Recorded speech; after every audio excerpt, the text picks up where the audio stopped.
Located on the eastern coast of Mindanao, Bislig City is a charming place surrounded by lush natural forests and industrial tree plantation. The city faces the Pacific Ocean and trenches 4,500 hectares, covering 24 barangays, nearly half of which are public forests.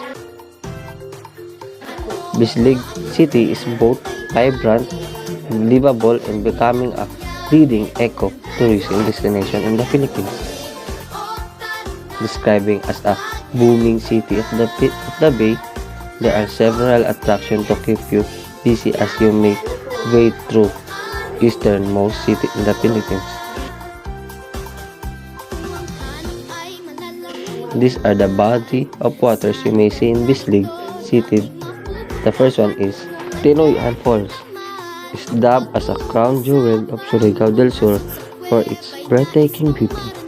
Unlike other waterfalls, Tinoyan has natural pools where one can take a plunge. It is wide enough to accommodate bamboo raft to take guests closer to the falls where the water drops. Hagonoy Island. The destination is truly perfect haven for tropical getaway. The powdery white sand and pristine water will fascinate you as it gleams in your eyes. Since it's located across the Pacific Ocean, it is also a perfect spot for scuba divers and snorkelers. Swimming here is definitely worth it because it will be the best swim you can have in your life. Sian Falls. Another falls in this lake, which is quite unknown to many, is the Sian Falls. It was like, according to many host family in Bislig, a high school falls, which means only the teens and the youngs can appreciate.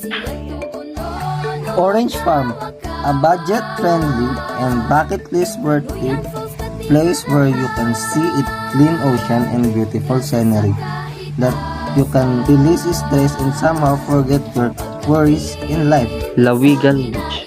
The reason why more people are visiting the beach is because of the white fine sand.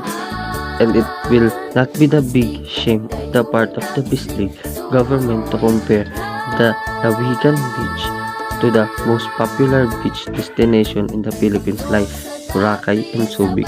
Climate in Bislig City. Bislig has a tropical rainforest climate with heavy to very heavy rainfall year-around and with extremely heavy rainfall in January. These are some of floras and faunas you may see in Bislig City. Nepenthes alata, Parerona bovera, rainbow eucalyptus, spike paper, coromandel, giant crab spider, red jungle flower, rufous fronted tailorbird, gray grassy tiger, South Asian goose turtle, little hornbill, Comoc mac viper, and last is Chromicotheca comini. Festival in Bislig. Sinulog Festival in Bislig City. Celebrate every third of Sunday of January during the Feast of Santo Niño. Tinoyan Sayaw Festival. Bislig City Major Festival celebrate every 17th September is also the city co-mayor event along the Karasawan Festival. Kawadang Festival is celebrated every 21st of September, 4 days after Karawasan Festival being celebrated. Karawasan Festival. As a part of Charter Day celebration, a dream come true for the city government of Bislig. Karawasan is a festival of ethnic dances depicting the movement of crabs.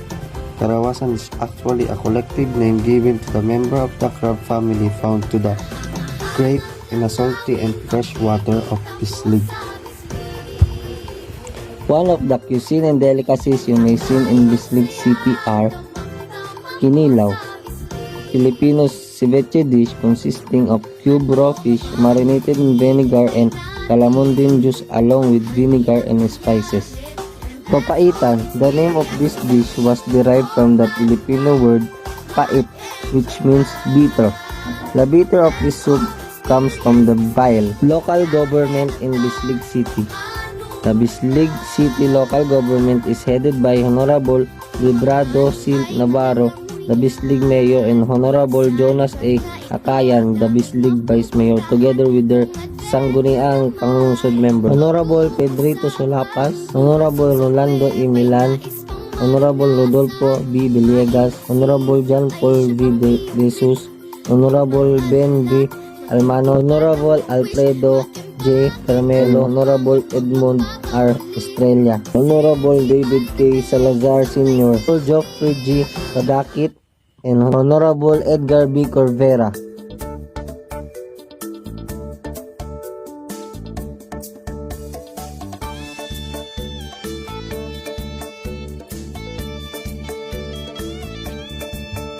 Educational structure: University of Southeastern Philippines,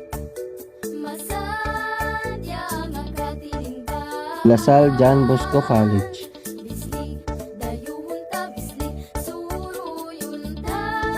Andres Soriano College of Bislig,